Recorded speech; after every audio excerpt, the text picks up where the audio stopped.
Assalamualaikum warahmatullahi wabarakatuh. Selamat pagi, salam sejahtera untuk kita semua.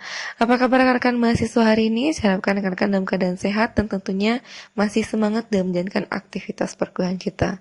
Setelah beberapa minggu kita membahas bab 1 mengenai persekutuan, minggu ini kita akan membahas bab kedua mengenai penjualan angsuran.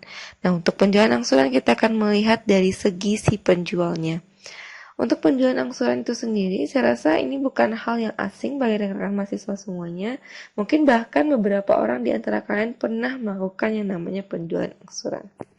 Mari kita simak untuk penjelasan materi penjualan angsuran. Oke, yang pertama kita akan membahas dulu dari segi pengertian penjualan angsuran. Sebenarnya tidak perlu saya jelaskan, pasti rekan-rekan mahasiswa bisa memahami sendiri apa itu penjualan angsuran. Nah, penjualan angsuran itu sendiri biasanya itu adalah penjualan yang pembayarannya dilakukan secara bertahap dan kemudian disertai dengan uang muka, dan ketika melakukan pembayaran secara periodik biasanya itu ada bunga yang harus dibayarkan. Untuk tahapan pembayaran penjualan angsuran itu yang pertama, pada saat barang atau jasa diserahkan ke pembeli, penjual menerima uang muka sebagai pembayaran pertama. Kemudian, sisanya akan diangsur dengan beberapa kali angsuran. Biasanya itu dibebankan bunga atas saldo yang diterima. Oke, saya ulangi lagi. Penjualan angsuran itu adalah penjualan yang pembayarannya dilakukan secara bertahap atau secara berangsur, di mana pembayaran yang terjadi dalam transaksi penjualan angsuran adalah pembayaran uang muka dan pembayaran angsuran secara periodik.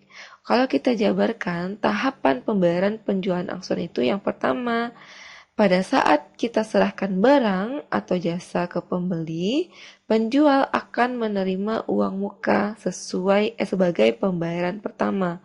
Kemudian, sisanya akan diangsur beberapa kali angsuran sesuai perjanjian yang tertulis. Biasanya dibebankan juga bunga atas saldo yang diterima. Untuk macam-macam penjualan angsuran, yang pertama itu adalah penjualan aset tetap. Penjualan aset tetap itu bisa kita contohkan seperti penjualan rumah. Kemudian penjualan barang dagangan. Itu juga bisa kita contohkan seperti penjualan handphone atau penjualan motor. Kemudian itu ada tukar tambah. Ini sering terjadi ya. Biasanya itu pada kendaraan lama kita itu biasanya kalau kita lakukan tukar tambah, kendaraan lama kita itu biasanya dijadikan uang muka oleh si penjual. Oke. Untuk bentuk-bentuk perjanjian penjualan angsuran, yang pertama, perjanjian penjualan bersyarat. Di sini dijelaskan bahwa barang-barang yang telah diserahkan, tetapi hak atas barang-barang masih berada di tangan penjual sampai seluruh pembayarannya lunas. Oke, bentuk perjanjian pertama itu adalah perjanjian penjualan bersyarat, di mana barang-barangnya kita serahkan, tetapi hak atas barang-barang masih berada di tangan penjual sampai seluruh pembayarannya lunas. Kemudian, pada saat perjanjian ditandatangani dan pembayaran pertama telah dilakukan, hak milik dapat diserahkan kepada pembeli, tetapi dengan menggadaikan atau menghipotekkan untuk bagian harga penjualan yang belum dibayar kepada si penjual. Yang ketiga, hak milik atas barang-barang untuk sementara diserahkan kepada suatu badan atau trustee sampai dengan pembayaran harga penjualan dilunasi. Di sini kita melibatkan pihak ketiga. Setelah pembayaran lunas oleh pembeli, baru trustee menyerahkan hak atas barang-barang itu kepada pembeli. Biasanya perjanjian semacam ini dilakukan dengan membuat akte kepercayaan. Yang keempat, itu adalah beli sewa. Untuk beli sewa itu sendiri, biasanya barang-barang yang telah diserahkan kepada pembeli, pembayaran angsuran dianggap sewa sampai harga dalam kontrak telah lunas. Baru sesudah itu hak milik berpindah kepada pembeli. Jadi kalau kita menggunakan sistem perjanjian beli sewa, artinya ketika barang diserahkan itu dianggap sebagai sewa. Tapi setelah setelah lunas, baru itu kita serahkan atau hak miliknya berpindah kepada si pembeli. Next. Untuk bentuk perjanjian yang saya jelaskan tadi, itu berlaku untuk penjualan aset tetap. Next, kita akan bahas berikutnya adalah masalah akuntansi dalam penjualan angsuran.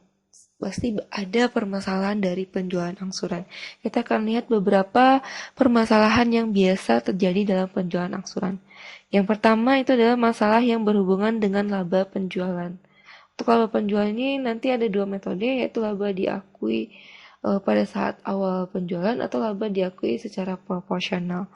Yang kedua, masalah yang berhubungan dengan cara penghitungan bunga dan angsuran. Ada nanti sistem bunganya sliding, ada menurun, ada proporsional. Itu tergantung dari perjanjian antara si penjual dan si pembeli pada saat dilakukannya transaksi. Kemudian masalah yang berhubungan dengan tukar tambah. Nah, untuk tukar tambah itu sendiri, itu permasalahan yang sering terjadi itu pada saat penilaian barang lama yang dijual oleh si calon konsumen. Di mana di situ konsumen biasanya merasa bahwa barang mereka selalu dinilai lebih rendah. Oke, untuk lebih pahamnya nanti kita akan masuk ke dalam contoh soal. Kemudian yang terakhir itu adalah masalah yang berhubungan dengan pembatalan penjualan angsuran. Tidak jarang terkadang konsumen itu di tengah jalan dia melakukan pembatalan atas penjualan angsuran tersebut. Oke. Baik, kita akan lihat untuk masalah yang pertama, yaitu masalah yang berhubungan dengan laba penjualan. Untuk mengenai laba penjualan itu sendiri, seperti yang sudah saya katakan tadi, itu ada dua, yaitu laba diakui pada saat awal penjualan, kemudian laba diakui secara proporsional. Untuk yang pertama, kita akan bahas mengenai laba diakui pada saat penjualan. Untuk kondisi laba diakui pada saat penjualan, yang pertama, laba itu kita akui seluruhnya di awal. Kemudian pada periode berikutnya tidak ada lagi yang namanya pengakuan laba. Sudah pasti ya, kalau laba seluruhnya sudah kita akui di awal, berarti periode berikutnya tidak ada lagi pengakuan laba. Kemudian setiap periode diterimanya pokok, setiap periode kita akan terima pokok angsuran. Kemudian kita juga akan mengakui yang namanya pendapatan bunga. Untuk metode yang kedua, yaitu laba diakui proporsional dengan kas yang diterima. Pertama, laba penjualan dicatat sebagai laba kotor yang belum direalisasi. Di sini lihat ya perbedaannya. Kalau untuk laba diakui pada saat penjualan, pada tahap pertama itu laba kita akui seluruhnya. Kalau laba diakui secara proporsional, laba penjualan akan kita catat sebagai laba kotor yang belum direalisasi. Kemudian, pada akhir periode, kita akan mengakui laba terrealisasi sebesar persentase laba kotor dikali kas yang diterima. Lalu persentase laba kotor itu diperoleh dari jumlah laba dibagi dengan harga jual dikalikan dengan 100%. Ini merupakan rumus untuk perhitungan yang akan kita lakukan pada saat laba diakui secara proporsional. Mungkin nanti akan lebih paham ketika kita akan membahas contoh soalnya. Next, itu yang berikutnya adalah permasalahan pada penjualan aset tetap. Nah, untuk penjualan aset tetap seperti tanah, gedung, kendaraan, mesin, dan sejenisnya, biasanya akan menimbulkan masalah pada saat pengakuan laba. Hal ini disebabkan karena jangka waktu angsuran terhadap aset tetap biasanya lebih lama. Benar ya, biasanya kalau untuk kendaraan sendiri itu 5 tahun. Untuk rumah itu ada yang 15 tahun, 10 tahun, 20 tahun. Itu kan memakan waktu yang sangat lama. Kita akan masuk ke contoh soal untuk penjualan aset tetap. Di sini saya contohkan pada awal tahun 2009 PTA menjual 20 unit kapling tanah dengan harga pokok per kapling sebesar 25 juta dan kita jual dengan harga 30 juta per kapling. Penjualan tersebut dilakukan secara bank angsur. Pembayaran angsuran dilakukan sekali 6 bulan, berarti 1 tahunnya 2 kali setahun ya. 1 kali 6 bulan sama dengan 2 kali setahun. Jangka waktu angsuran selama 4 tahun, bunga 10% per tahun, dan uang muka yang dibayarkan sebesar 100 juta rupiah. Diminta buatlah perhitungan dan jurnal yang diperlukan untuk mencatat transaksi di atas apabila metode yang digunakan yang pertama adalah laba diakui pada saat penjualan, yang kedua laba diakui secara proporsional. Kita akan bahas dulu untuk metode yang pertama, yaitu laba diakui pada saat penjualan. Nah, ini saya sudah bikinkan kolomnya. Yang ini ada keterangan atau perhitungannya, yang di sini adalah jurnalnya. Untuk yang pertama itu adalah pada saat penjualan. Harga jual kita tadi itu sudah diketahui. Maaf. Oke. Harga jual dari tanah kita adalah 30 juta. Harga pokoknya adalah 25 juta. Bunga kita 10% dan uang muka kita adalah 100 juta rupiah. Oke. Untuk harga jualnya berarti tanah kita ada 20 kapling, kita jual dengan harga 30 juta, berarti harga jual dari tanah tersebut adalah 600 juta. Sementara untuk harga pokoknya tadi adalah 25 juta. 20 dikali 25 jadi adalah 500 juta. Harga pokok 500 juta, kita jual 600 juta, berarti ada laba penjualan sebesar 100 juta. Ada uang muka kita sebesar 100 juta, berarti harga penjualan 600 juta dikurang uang muka 100 juta, berarti yang akan diangsur oleh si pembeli adalah 500 juta selama 8 kali angsuran. Kenapa 8 kali angsuran? Dia pembayarannya dilakukan setiap 6 bulan sekali, berarti 2 kali dalam setahun. Penjualan kita terjadi selama 4 tahun, berarti 2 kali 4 adalah 8. Berarti angsuran kita 500 juta dibagi 8, berarti pokok angsuran kita adalah 62.500.000 rupiah. Untuk jurnal yang pertama pada saat awal penjualan itu adalah kas 100 juta. Kas itu adalah uang muka kita 100 juta. Piutang angsuran 500 juta, penjualan 600 juta dikurang uang muka 100 juta, berarti piutang kita adalah 500 juta.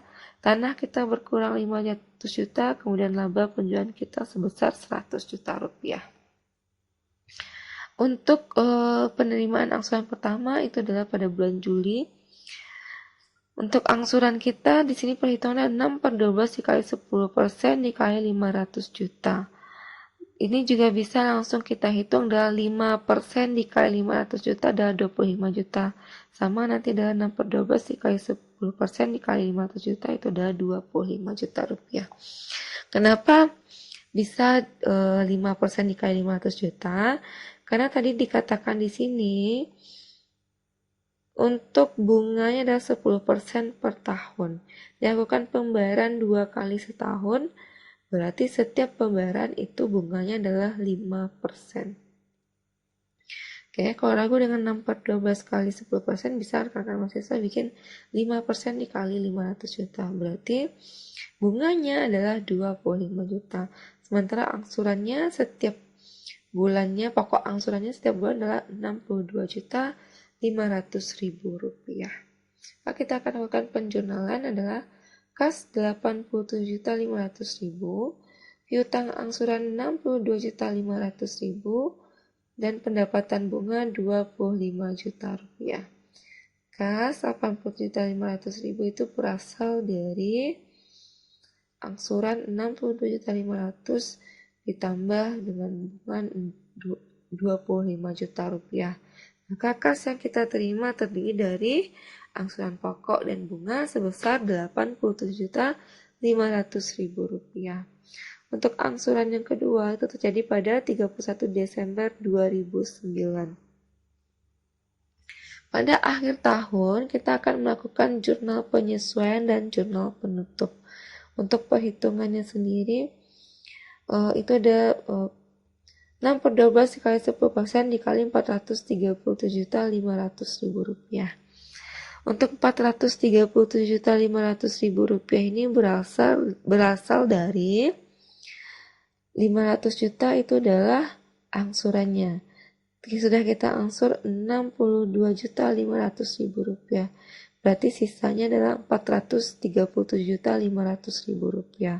Maka kita akan hitung 5% dikali Rp437.500.000 adalah Rp21.875.000 untuk bunga yang kita peroleh. Untuk jurnal penyesuaiannya kita akan bikin piutang bunga 21.875.000 pada pendapatan bunga 21.875.000. Untuk jurnal penutup itu sendiri adalah laba penjualan 100 juta, pendapatan bunga 46.875.000 pada ikhtisar laba rugi sebesar Rp146.875.000. Untuk pendapatan bunga sendiri, rekan-rekan mahasiswa tahu dari mana angka Rp46.875.000? Tahu? Itu berasal dari pendapatan bunga pada angsuran pertama ditambah dengan pendapatan bunga pada angsuran kedua.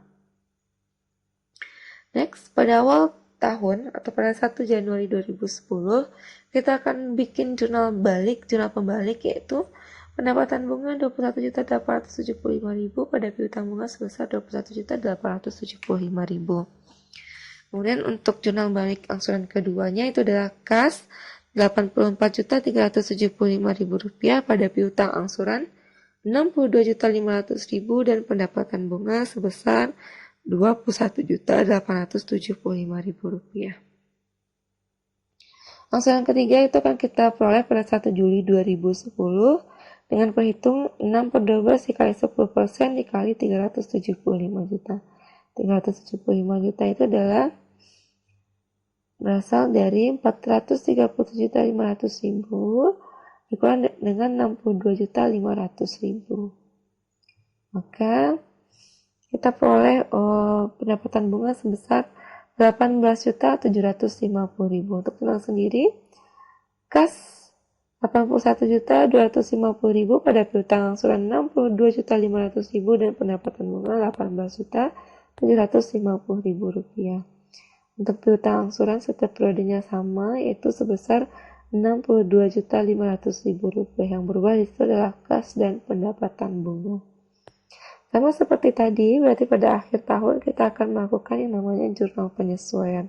Untuk jurnal penyesuaian itu adalah 6/12 dikali 10% atau 5% dikali 312.500.000, yaitu sebesar 19.125.000 untuk pendapatan bunga.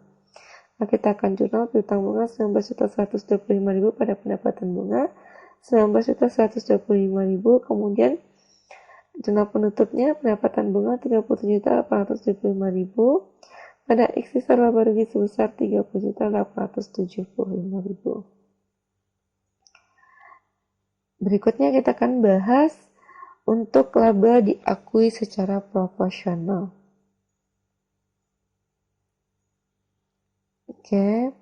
Untuk laba diakui secara proporsional untuk perhitungannya sama ya. Yang membedakan di sini adalah untuk jurnalnya. Kalau tadi di sini kita tuliskan laba penjualan, kalau di sini kita akan tuliskan laba kotor belum direalisasi. Itu aja bedanya. Bisa lihat slide sebelumnya. Oke, slide sebelumnya di sini ada laba penjualan, sementara untuk laba diakui secara proporsional di sini ada laba kotor belum direalisasi. Kemudian untuk penerimaan angsur pertama, untuk perhitungannya sama ya. Untuk jurnalnya juga sama, kas 87.500.000 pada piutang angsur 62.500.000 dan pendapatan bunga 25 juta rupiah.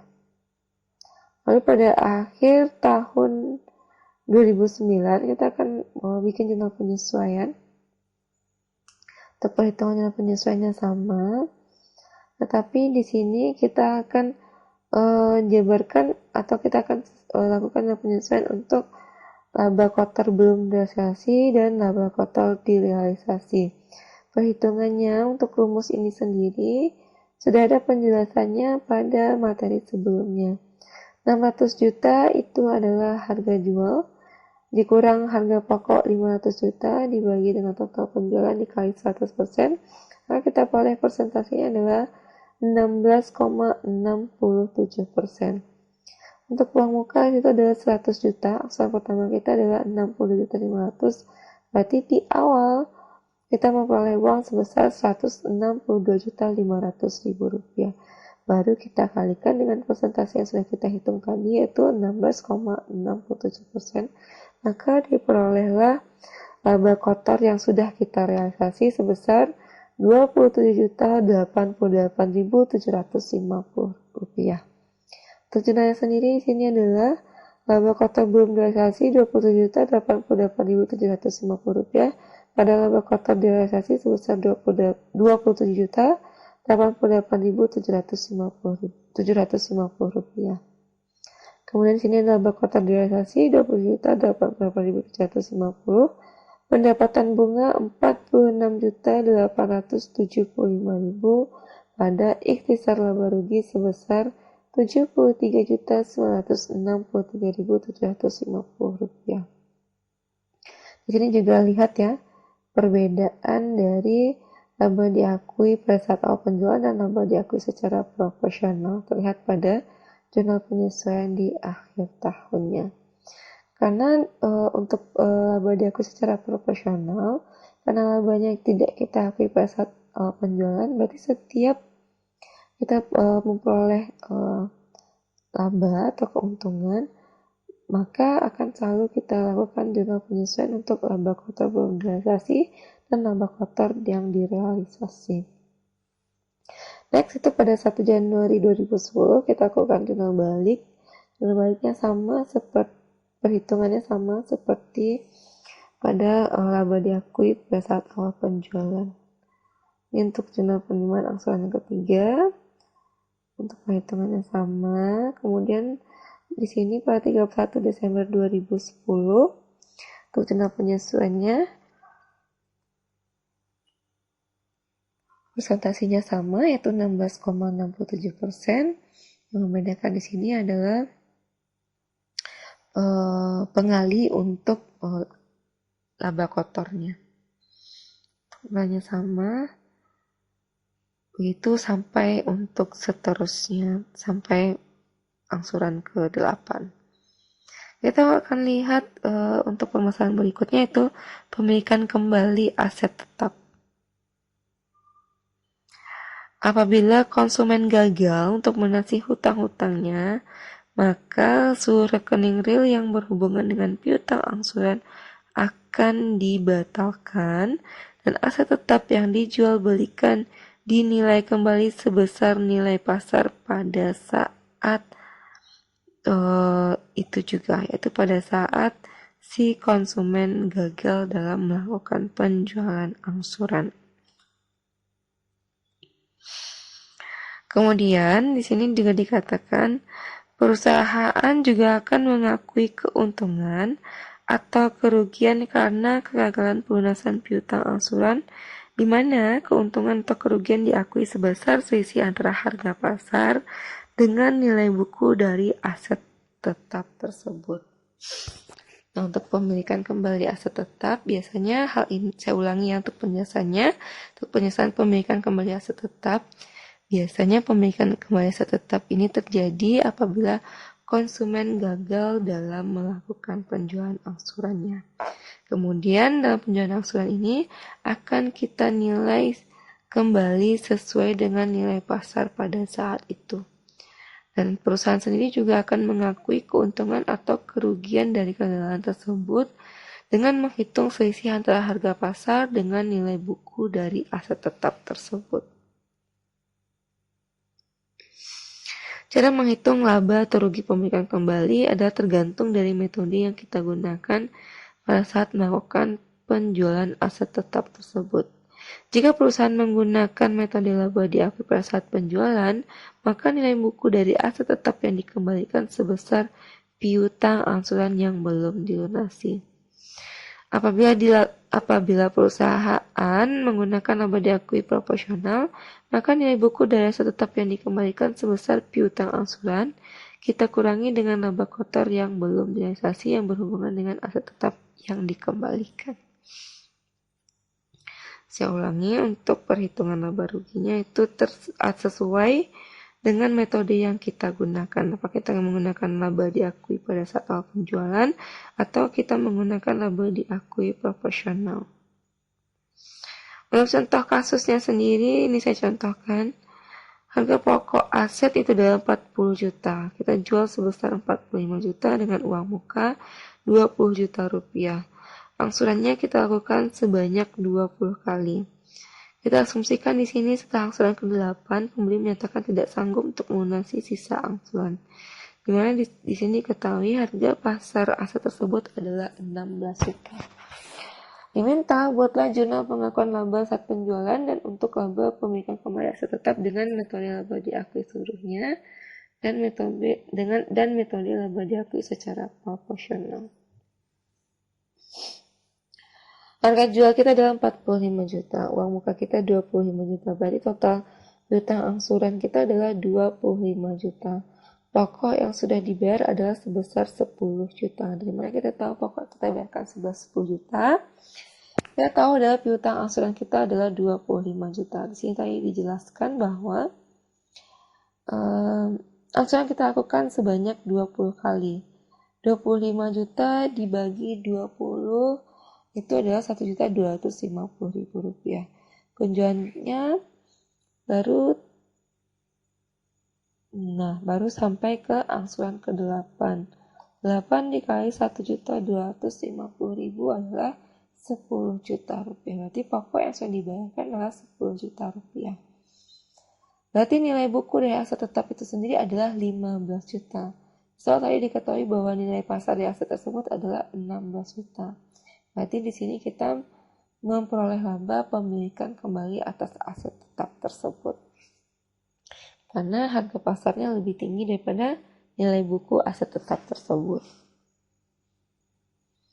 Untuk metode laba diakui seluruhnya, jurnal yang kita catat adalah saat penjualan itu sudah pasti kas 20 juta, piutang angsuran 25 juta, aset tetap 40 juta dan laba penjualan sebesar 5 juta rupiah.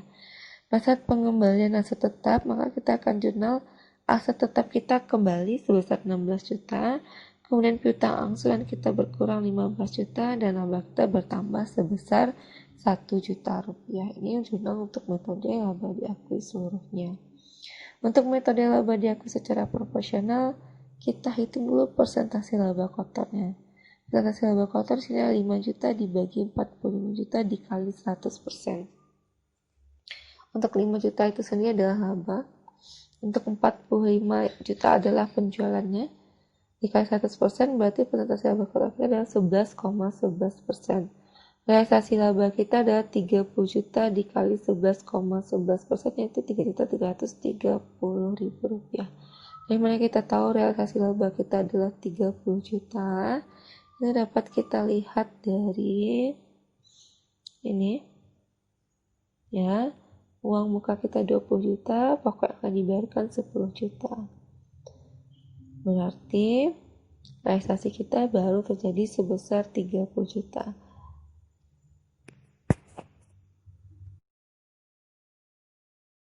Lanjut, untuk seri laba sendiri itu adalah 5 juta dikurang 3.330.000, berarti aset kita yang gagal kita peroleh adalah 1.670.000 rupiah.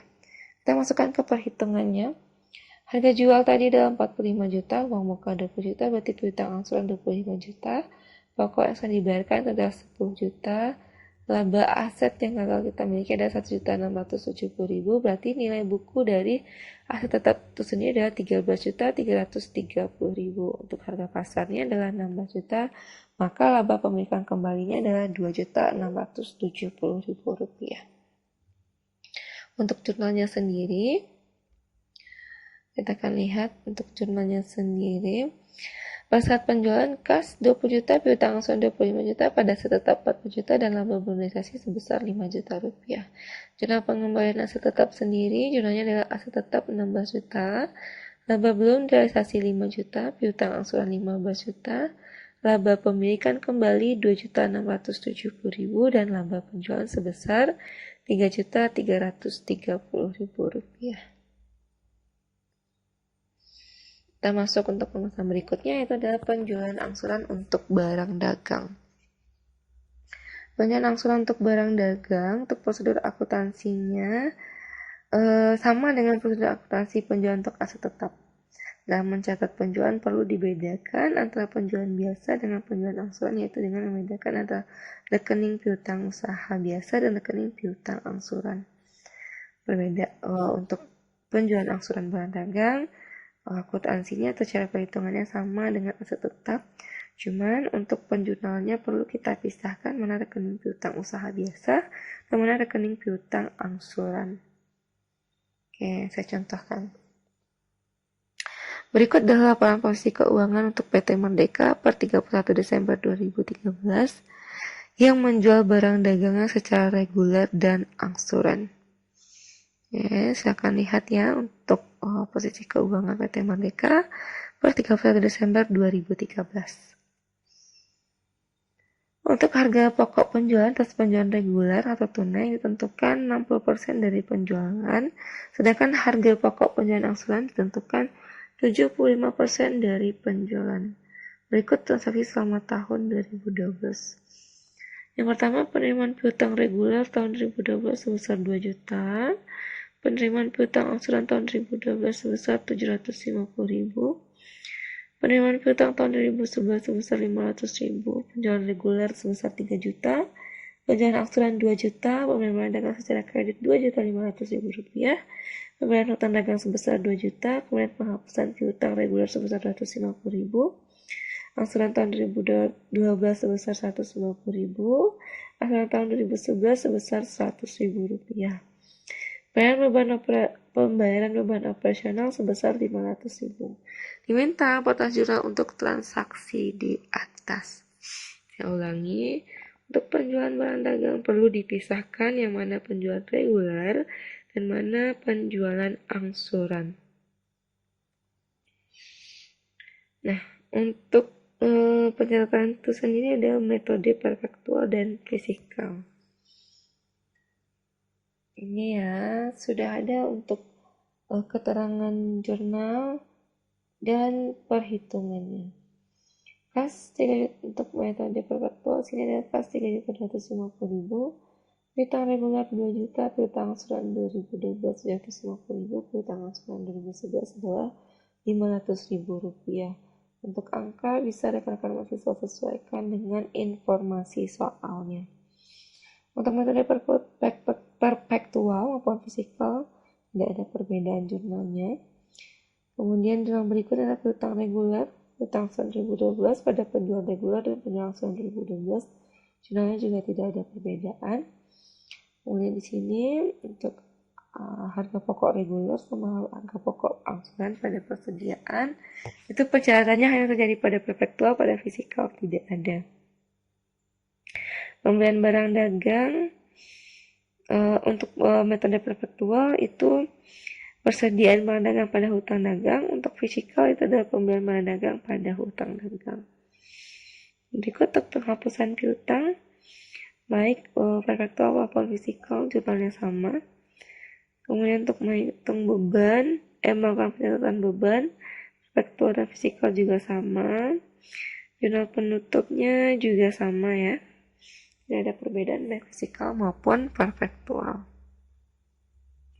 Kita akan lihat untuk masalah tukar tambah atau biasa kita kenal dengan istilah trade-in. Untuk tukar tambah itu sendiri, hal-hal yang harus kita perhatikan yang pertama adalah selisih antara harga penilaian dengan harga pertukaran harus dicatat dalam rekening cadangan perbedaan harga pertukaran. Kemudian harga penilaian merupakan harga jual barang yang terima sebagai uang muka setelah diperbaiki dan taksiran laba yang diinginkan.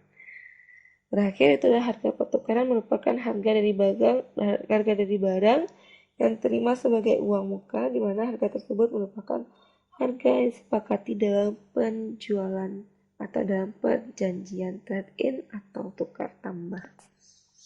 Untuk lebih pahamnya, kita akan masuk ke contoh soal. Di sini kita contohkan PT Yamaha menjual motor baru kepada Tuan Dani, di mana Tuan Dani akan menyerahkan motor miliknya sebagai uang muka, dan kesepakatan antara kedua belah pihak sebagai berikut. Harga motor bekas Tuan Dani kita hargai sebesar 3 juta, harga motor baru adalah 12 juta, dan harga pokok motor baru sebesar 10 juta rupiah. PT Yamaha akan menjual kembali motor bekas tersebut dengan kemungkinan sebagai berikut. Yang pertama ada biaya servis sebesar 500.000, dan harga jual kembali yang kita harapkan adalah 5 juta, dan untuk persentase laba kotornya sebesar 25%. Hitungannya untuk perkiraan harga pokok motor bekas, yang pertama adalah harga jual motor yang kita inginkan adalah 5 juta rupiah. Persentase laba kotornya adalah 1.250.000 rupiah. Kemudian biaya servisnya adalah 500.000 rupiah. Berarti untuk